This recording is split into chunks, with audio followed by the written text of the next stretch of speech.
Good morning, good afternoon, good evening. This is Alan Burgos from the hashtag Walk with Lan channel. Welcome and welcome back to our channel. Guys, if you are not yet subscribed to our channel, please do it so now so that you can be a part of this growing family. Officially, we are now 8,433 subscribers. Malapit na po tayo sa 9,000 mark. Okay, konti na lang yan.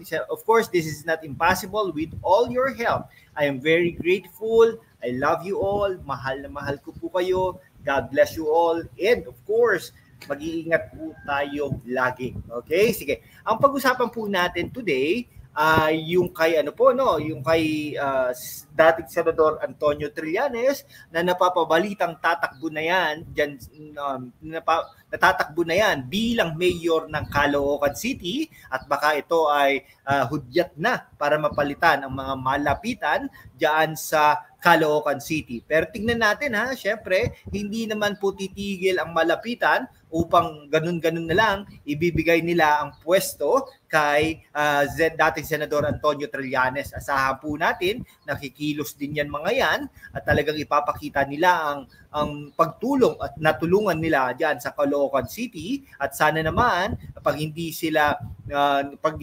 natalo, maiayos na ng tuluyan ang Caloocan City o di kaya naman pag natalo na sila ay talagang mas malinis at mas maganda sana naman ang Caloocan City sa pangunguna ni dating Senador Antonio Trillanes. Pero hindi po yan ang ating pag-uusapan today, yung tungkol sa Caloocan City, kundi national pa rin ito. No? Matatandaan natin na si dating Senador Antonio Trillanes ay nagsampa ng kaso ng laban sa drug smuggling allegedly kay dating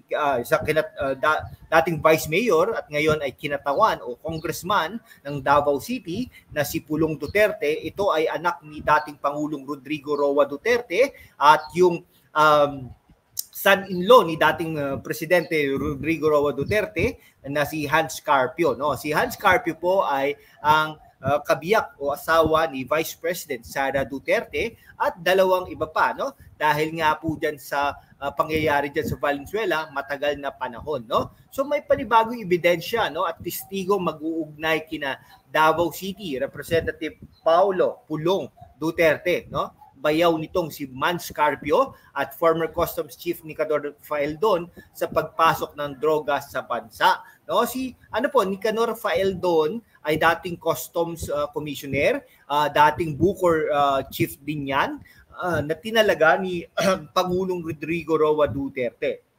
Ito ay matapat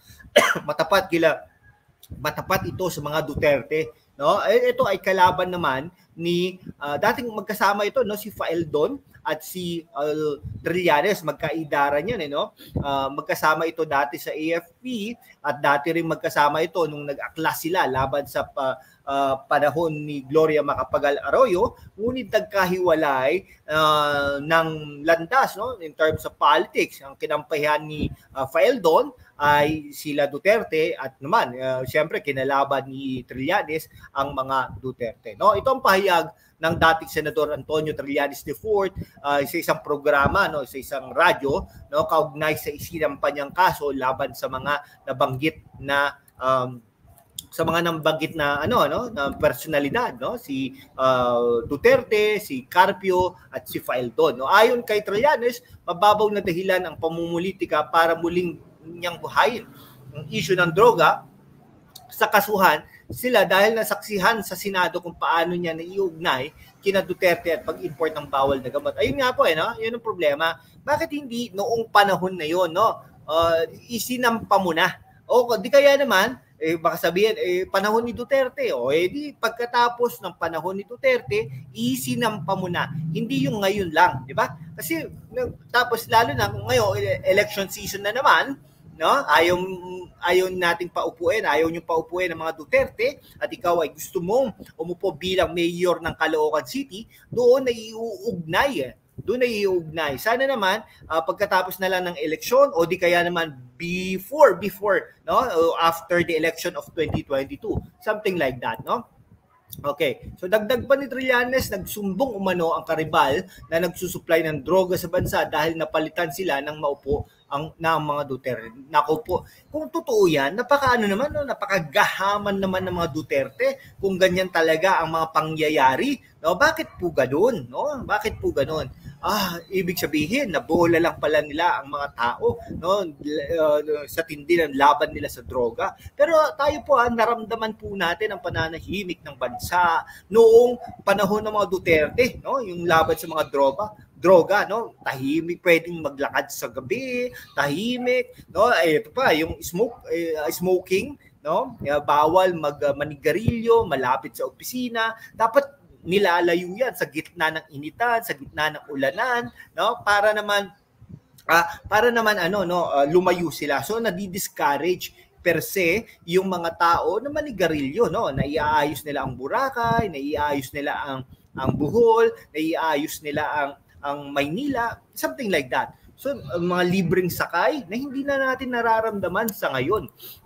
Okay, ayon sa dating senador, si Faeldon, ang Customs Commissioner, nang maipuslit ito at inilipat lang siya sa Bureau of Corrections bilang parusa. No? Bakit parusa? Dahil nga na-discover, no? Ay, nako, baka pabuya, no? Pabuya ba? Okay, pero kahit nasa Bukor, gumawa pa rin umano ng kalokohan si Faeldon na maungkat sa issue ng Good Conduct Time Allowance. Yan. O yun, Good Conduct Time Allowance. Sino nga ba yun? Si Mayor Sanchez ba yun? Yung Good Conduct Time Allowance na dapat mapapakawalan, ngunit hindi napakawalan dahil nga naman marami pong nag-aklas, no? Marami pong namuna nung tungkol diyan sa Good Conduct Time Allowance. Binibenta daw di umano ang ganung pamamalakad, no? Maraming ganyan po, no? Maraming ganyan sa lipunan na dapat maiungkat din naman. Pero sabi ko nga, ito, pag gumawa ka ng kalokohan dyan, may balik naman yan sa'yo. Nauna nang itinanggi ni Representative Duterte ang mga akusasyon ni Trillanes at binansagan pa ang dating senador na trililing na sundalong kanin. Nako po, no? Trililing na sundalong kanin. Pero siguro in a way, hindi naman din, no? Meron din naman napatunayan in a way. At ito ay naging senador natin, ha? Ngunit natalo lang nung last election na dalawang beses na ito natalo bilang sa national position. Una, Vice President noong 2016 at saka noong 2022 ay tumakbo ito bilang 2022 ba? Yeah, tumakbo bilang senador ng Pilipinas 2022, ngunit natalo, no? Kahit yung party list nila, no? Natatalo naman yung Magdalo party list, talong-talo talaga, no? Nauna nang itinanggi ni ang akusasyon, no? Talagang walang-wala, no?